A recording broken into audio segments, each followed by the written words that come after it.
the petition and then the reconsideration, they refused to. Because in that case, it is very clear that they have allowed Meralco to overcharge by 39 billion. And they never refuted that. Well, it is also confirmed by the COA audits of 2004 and 2007. Yeah, that's another thing. Yeah. So the proof is all there. And sana ang public, you become charged with rage on this matter because harap-harapan, they are fooling you. Yeah, correct. They are not fooling us anymore. That is why we're coming to you to explain that you are being fooled. Okay, I'll have to go back to Butch, who was explaining how the ARC and Meralco connived to change the terms and confuse the people. You're also saying the rate adjustment is now being changed to what?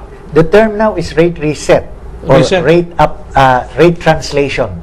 If you look at the guidelines in PBR, when the utility applies for the actual rate based on a so-called annual revenue requirement, it is already called a rate translation. And the process is called a rate reset rather than a rate increase, rather than a rate increase application. Anyway, just to go back to RORB and PBR, ang sinasabi ko nga noon, Mentong, is that under the return on rate base, for about 50 or 60 years, that was the regulatory regime that was being applied, and the utilities were having a grand time of it until Mr. Luwalhati, Mangnaro here, brought it up to the Supreme Court and obtained the landmark decision of Justice Reynato Puno on the Meralco rate refund order, where it was set in very clear terms under which conditions and under what criteria expenses can be passed on to the consumers, in other words, charged to us, or under what conditions or what criteria assets can also be charged to us. And in that case, it was said, for a cost or an expense to be chargeable, it has to be prudent, reasonable, necessary, and redounding to the benefit of the customer. For an asset to be recoverable, it has to be used or useful in providing the service for the customer. In which case, it already became very clear to us who were involved in electricity consumerism, the terms under which we could review or evaluate or assess the claims for costs. Unfortunately, just like ngayong sinasabi ko, when we learned all the answers, they changed all the questions. They shifted now from RORB to PBR. Okay, you have to explain before we run out of time again, because we're trying to compress a lot of issues in 50 minutes. How much are they charging residential customers now, and how much are they charging the very large wattage or the very large consumers? I think the public should know this, because again, you will really, your heart you might have a heart attack when you hear this. Go ahead, Butch. Well, here it is. When the utility makes an application, what it posts is an average price. Okay, the average price, for instance, in 2011 is this is to be instituted. Actually, this is supposed to take effect May 2010 to run up to June 30, 2011. That is the last year of the first and second regulatory period. The average cost there for residential customers is the average cost is 164.64. At that average cost, residential customer A, where all of us normally belong, would be something like 290 pesos per... That is where one of our cameraman was explaining, he pays 1.4 a month. Talagang ang majority nandyan. He pays 294 per kilowatt hour. Residential 2, let GSB pay something like 170 down the line. And at the bottom of the line, very large industrial customers at 34.5 kV pay 52 centavos per kilowatt hour. So, our cameraman here pays more than the big 2 pesos 80 cents. Yes.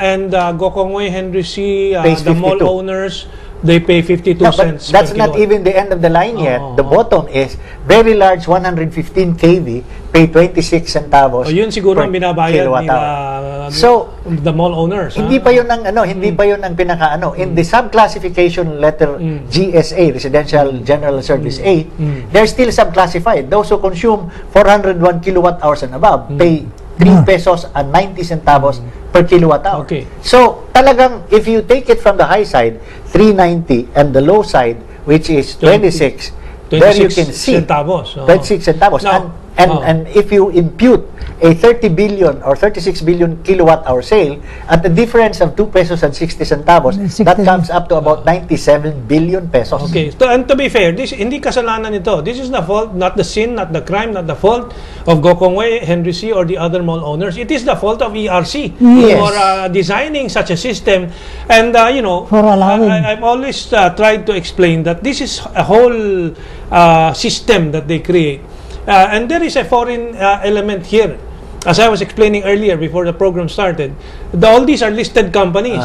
And then the foreign people, the foreign interests who impose this liberalization, privatization, so on, they take their looting from the stock market naman through their hot money portfolio investment. They come in, take the dividends, then go out. You know? Well, I just want to introduce that element because this is more complex. There is geopolitics and politics involved in all these, and some of these players locally are just puppets and instruments. You know? Go ahead, Dabo. Well, just to pick up on that, no? You segmentize your audience, your regulatory audience, and your investing audience where Meralco is listed. Look at the release of Meralco over the weekend. The surge in their market was 31%, which they say accounted for the 61% increase in net revenue. Look at their filing in the ERC. They say the market is going to expand by 2.4%. So why is it that the regulatory filing is understated, the stock market filing is overstated? Why? Because maybe the regulatory filing is accurate. That more or less reflects the population growth, no? Because 2%. Because Mentong, in formulating your effective rate, a high market, a high volume of sales over a just right volume of expenses will come up with a reasonable rate. But ang piyesta dyan is if you can understate your expense, overstate your volume of the market, you will have a terribly distorted rate per kilowatt hour. Saka ka na lang mag-a-adjust afterwards. But have you seen ERC make an adjustment? No way. Yeah. Well, in fact, I wrote about this also, and ang justification ng spokesperson ng Meralco is that, well, they had an increase daw in volume of sales of 11%. 11% does not explain the 60% increase in profit. Okay? And that 11% is questionable because the population doesn't grow by that much. Consumers are cutting back. I changed my two-door ref to a manual defrost because it's much cheaper to operate. And so I'm sure many families are doing that. So hindi lang sila they're lying to the public about this. Now let's go to Mang Nario because he's also very agitated. Go ahead, Mang Nario. Well, maybe I can explain to you the sales volume increase of 11%, whatever it is. First of all, I think the cause of that is these rates, this sales volume and everything are only projections. They are estimates. And the estimates for the sales volume is what they call distorted. It is designed to increase. That's right. Yeah. Precisely, I was objecting to that because among the first items or